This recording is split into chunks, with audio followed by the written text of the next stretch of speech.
Dilansir dari jpnn.com pada hari Kamis tanggal 24 Februari tahun 2022, mengenai surat BKN yang menyebabkan penetapan NIP mundur.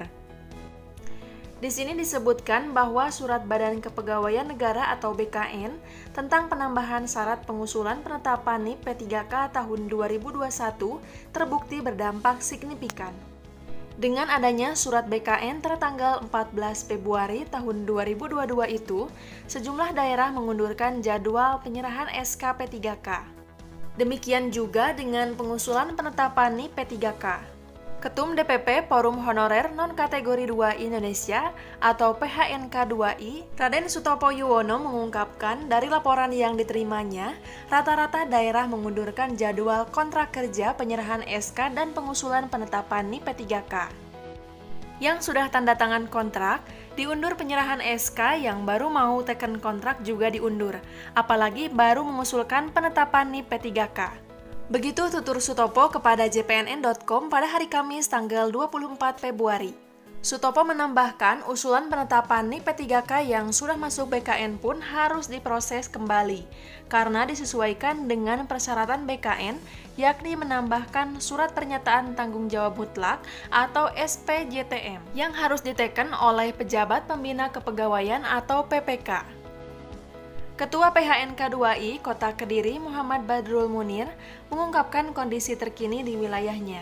Pemerintah Kota Kediri juga terpaksa mengundurkan jadwal pengangkatan P3K guru karena harus memverifikasi kembali berkas yang sudah masuk ke BKN. Mundur karena harus ada SPTJM dan verifikasi, begitu ujarnya. Abdul Lutfi, Ketua PHNK 2I Tegal juga menyampaikan di daerahnya juga mundur jadwalnya. Hal ini karena Badan Kepegawaian Daerah atau BKD harus memperbaiki berkas yang ada. Ketua Forum Honorer K2 Kabupaten Blitar, Sri Haryati, juga menyampaikan di Jawa Timur memang memundurkan jadwal usulan penetapan NIP P3K maupun penyerahan SK bagi yang sudah tanda tangan kontrak. Sutopo mengungkapkan di satu sisi dia bergembira karena adanya SPTJM bisa meminimalisir masuknya guru honorer bodong. Tetapi di sisi lain proses penetapan NIP P3K guru yang datanya valid ikut mundur. Kami harus bersabar lagi, mudah-mudahan proses verifikasi di daerah-daerah bisa cepat agar secepatnya mengusulkan ke BKN lagi. Begitu harapnya.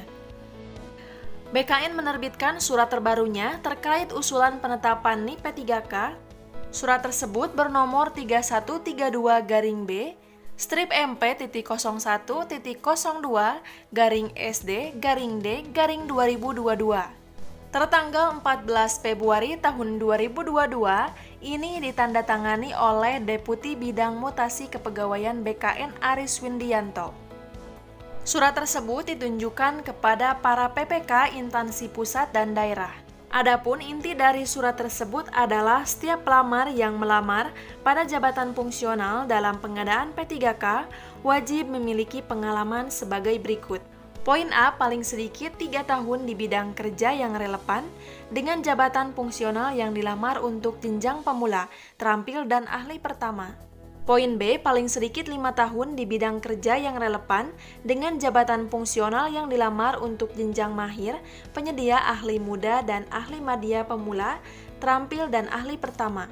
Berdasarkan ketentuan tersebut, maka instansi harus bertanggung jawab terhadap kebenaran kelengkapan administrasi dan persyaratan masa kerja pelamar pada saat dilakukan tahapan seleksi administrasi. Informasi lain juga dilansir dari jpnn.com pada hari Rabu tanggal 23 Februari tahun 2022 mengenai penjelasan Kepala BKN soal masa kerja dalam penetapan NIP P3K, guru honorer harus paham.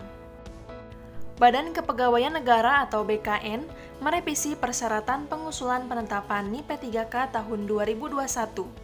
Revisi tersebut dikeluarkan oleh BKN pada tanggal 14 Februari tahun 2022. Pelaksana tugas atau PLT Kepala BKN Bima Harya Wibisana mengungkapkan inti dari revisi surat tersebut adalah agar para pejabat pembina kepegawaian PPK bertanggung jawab atas data-data calon pegawai pemerintah dengan perjanjian kerja atau P3K yang disodorkan ke BKN.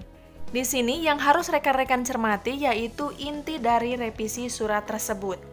PPK harus memastikan bahwa data-data calon P3K benar-benar valid. Setiap PPK wajib membuat SPTJM atau Surat Pernyataan Tanggung Jawab Mutlak. SPTJM ini menyangkut masa kerja calon PPK. Hal tersebut diucapkan oleh Bima Harya Wibisana kepada jpnn.com pada hari Rabu tanggal 23 Februari. Beliau menyebutkan bahwa setiap pelamar yang melamar pada jabatan fungsional dalam pengadaan P3K baik guru maupun non-guru wajib memiliki pengalaman minimal 3 tahun di bidang kerja yang relevan dengan jabatan fungsional yang dilamar untuk jenjang pemula, terampil, dan ahli pertama. Sementara bidang kerja yang relevan dengan jabatan fungsional yang dilamar untuk jenjang mahir, penyelia, ahli muda, dan ahli madya pemula, terampil, dan ahli pertama, paling sedikit memiliki masa kerjanya 5 tahun. Bima Harya menegaskan ketentuan tersebut berlaku untuk semua jabatan P3K, baik jabatan fungsional non-guru maupun guru. Sebetulnya aturan itu untuk semua jabatan P3K, apakah itu guru dan non-guru, begitu ujarnya. Menurut Bima, aneh bila guru honorer protes dengan ketentuan masa kerja. Kalau memang benar-benar mengabdi, semestinya mereka sudah lebih dari 3 tahun menjadi guru honorer atau GTT. Namun, itu perlu dicek ulang oleh PPK-nya. Selain itu, Bima mempertanyakan, kalau datanya valid bekerja sebagai guru dengan masa kerja minimal 3 tahun, mengapa harus takut? Sebelumnya, sejumlah pengurus forum honorer memberikan tanggapan beragam soal revisi syarat usulan penetapan NIP P3K. Ada yang senang, tetapi banyak juga yang was-was. Kekhawatiran mereka karena tidak sedikit yang lulus belum pernah mengajar, bahkan masa pengabdiannya terputus. Sementara, guru honorer yang senang, terutama karena punya masa pengabdian panjang, mereka mendukung revisi tersebut menghalau masuknya guru bodong. Bagaimana dengan surat edaran terbaru tersebut? Apakah rekan-rekan setuju atau tidak? Silahkan komen di bawah beserta dengan alasannya. Jika ada yang kurang dengan informasi ini, silahkan bisa ditambahkan. Selain itu, bagi Anda yang sedang menunggu jadwal seleksi P3K tahap 3 maupun jadwal seleksi P3K tahun 2022, penting untuk diketahui mengenai peraturan terbaru seleksi P3K tahap 3. Sudah pernah saya bahas di video sebelumnya, Anda bisa melihatnya di link video di atas ini. Untuk informasi lebih lengkapnya mengenai rekrutmen CPNS dan P3K di tahun 2022, sudah sering saya bahas di video sebelumnya. Anda bisa melihatnya di playlist info CPNS dan P3K. Supaya tidak ketinggalan update informasi penting lainnya, jangan lupa untuk mengklik tombol subscribe dan nyalakan tombol loncengnya agar mendapatkan notifikasi setiap saya mengupdate informasi. Semoga bermanfaat. Wassalamualaikum warahmatullahi wabarakatuh.